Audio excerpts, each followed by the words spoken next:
இன்றே டவுன்லோட் செய்து உங்கள் ஃபேவரட் ஷோக்களை என்ஜாய் பண்ணுங்க. அத்தை, மாமாக்கு எதுவும் ஆகாது. நான் கூட இருந்து பாத்துக்கிறேன். நீங்க தைரியமா ஒத்துக்கங்க. ஈஸ்வரி, அதான் மாப்பிள்ள பாத்துக்கிறேன்னு சொல்றாருல, ஒத்துக்க ஈஸ்வரி, ஒன்னும் ஆகாது. இருந்தாலும் மனசுக்குள்ள ஒரு பயம் இருக்குங்க. அது எதனாலன்னு எனக்கு ஒன்றும் புரியல.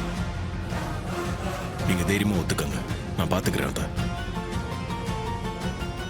அம்மா, ராஜா தான் இவ்வளவு தூரம் சொல்றாருல்ல, ஒத்துக்கோங்கம்மா.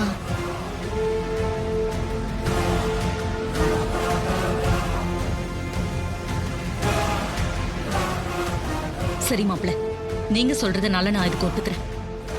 உங்க மாமா சாமி ஆடி ஊர்வலமா வரட்டும்.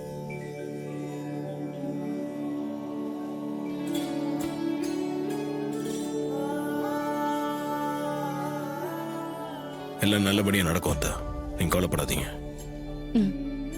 அம்மா, நீங்க ஒத்துக்கிட்டதே எங்களுக்கு ரொம்ப சந்தோஷமா. அம்மா, ராஜன் ஐயாவுக்கு எதுவும் ஆகாது. ஊரு ஜனங்க நாங்க எல்லாரும் இருக்கோம். அவரை விட்டுருவோமா?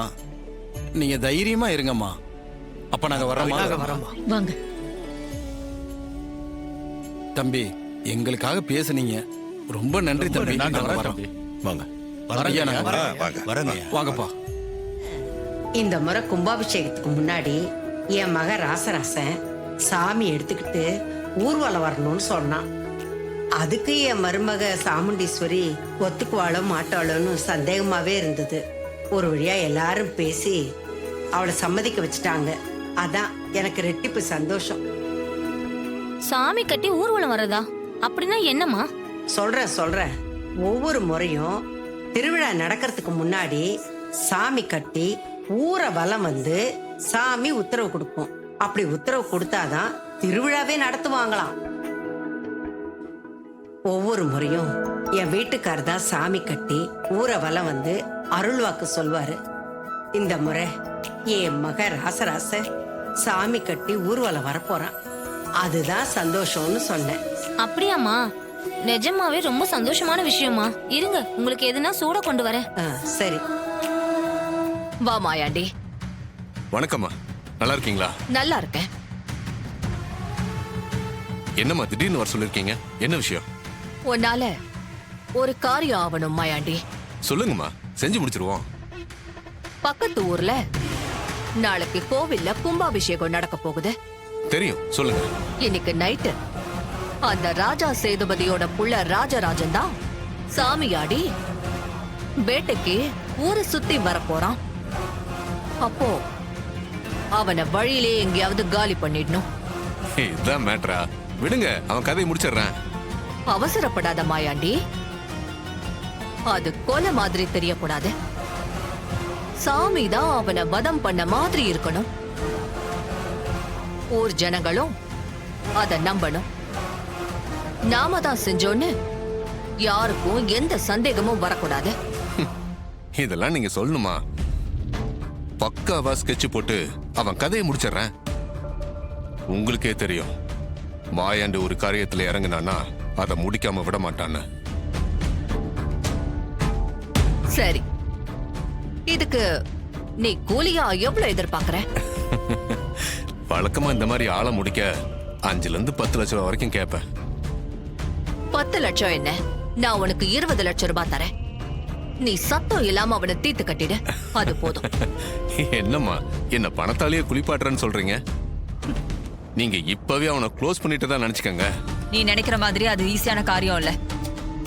நீ யார காலி பண்றேன்னு சொல்றியோ அவரோட மருமக எப்பவுமே கூடவே இருப்பான். அவனை மீறி அந்த ஆளை கொல்றது ரொம்ப கஷ்டமான காரியம். என்ன சிரிக்கிற? உங்களுக்கு இந்த மாயாண்டியை பத்தி எதுவும் தெரியல, அதான் சாதாரணமா நினைக்கிறீங்க.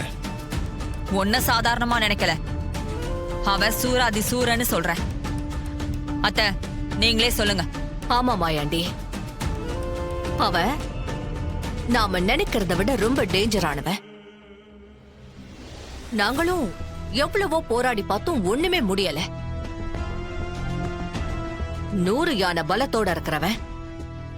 அவனை ஜெயிக்கிறது அவ்வளவு சுலபம் இல்ல. அப்ப மேல 20 லட்சம் ரூபாய் கொடுங்க. நீங்க சொல்ற 100 யானை பலத்தோட இருக்கிற அவன் கதைய நான் முடிச்சு காட்டுறேன். மாயாண்டி நீ நிஜமா தான் சொல்றியா? அவன் 100 யானை பலத்தோட இருக்கிறவன்னா அவனை காலி பண்ணி நான் அவனை விட பலசாலின்னு நிரூபிச்சு காட்டுறேன். அத மட்டும் நீ செஞ்சு காட்டு. நீ சொன்ன மாதிரியே எக்ஸ்ட்ரா 20 லட்சம் நான் தரேன். நீங்க பணத்தை ரெடி பண்ணி வைங்கம்மா. நான் காரியத்தை முடிச்சிட்டு வந்து வாங்கிக்கிறேன். வர்றேம்மா.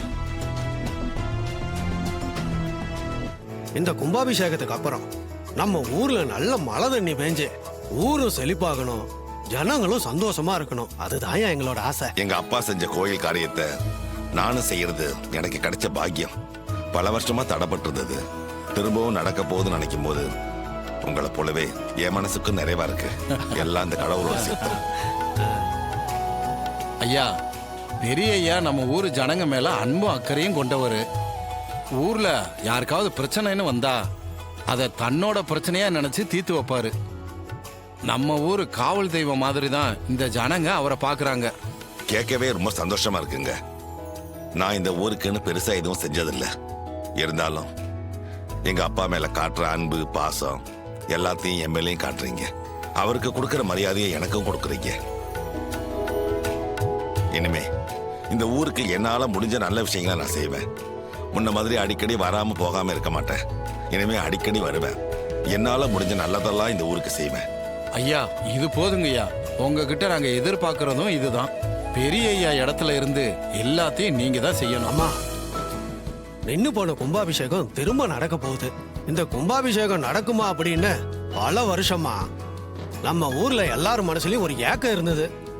உங்க முயற்சியால இன்னைக்கு அந்த ஏக்கம் தீர்ந்து கும்பாபிஷேகம் நடக்க போகுது. ஐயா ஐயா, இது என் முயற்சி மட்டும் இல்லையா. இந்த நிக்கிறான் பாருங்க, என் புள்ள ராசராசன். அவன் குடும்பத்துல இருக்கிற அத்தனை பேரும் ஒட்டு மொத்தமா சேர்ந்து எல்லா வேலையும் இழுத்து போட்டு செய்யறாங்க. அதனாலதான் என்னால செய்ய முடியுது. இந்த வயசான காலத்துல எல்லாத்தையும் என்னால செய்ய முடியுமா சொல்லுங்க பார்க்கலாம். நீங்க சொல்றதெல்லாம் சரிதாம்மா. தம்பிக்கு இதுல பெரிய பங்கு இருக்கு. அவர் மட்டும் இல்லாட்டி இது எதுவுமே நடந்திருக்காதும்மா. ரொம்ப நன்றி தம்பி. எனக்கு எதுக்குங்க நன்றி எல்லாம் சொல்றீங்க? எனக்கும் இதுல பொறுப்பு இருக்கு. அதை தானுங்க நான் செஞ்சிட்டு இருக்கேன். இந்த கும்பாபிஷேகம் நல்லபடியா நடக்கணும், அதுதான் ரொம்ப முக்கியம். அதை நம்ம எல்லாரும் ஒத்துமையா இருந்து நடத்திட்டாலே அது ரொம்ப பெரிய விஷயம். நீங்க சொல்றதும் சரிதான் தம்பி. எல்லாம் நல்லபடியா தான் போய்கிட்டு இருக்கு. ஒரே ஒரு சின்ன குறை தான். என்ன குறை சொல்லுங்க. கும்பாபிஷேகம் நடக்க போற இந்த நல்ல நேரத்துல சேதுபதி ஐயா இல்லாம போயிட்டாரேம்மா, அந்த ஒரு குறை தாமா எங்க எல்லாருக்கும். ஆமா, ஐயா இருந்தா அதுவே நமக்கு பெரிய பலம்தான். அவர் இல்லாதது ஒரு குறை தான்.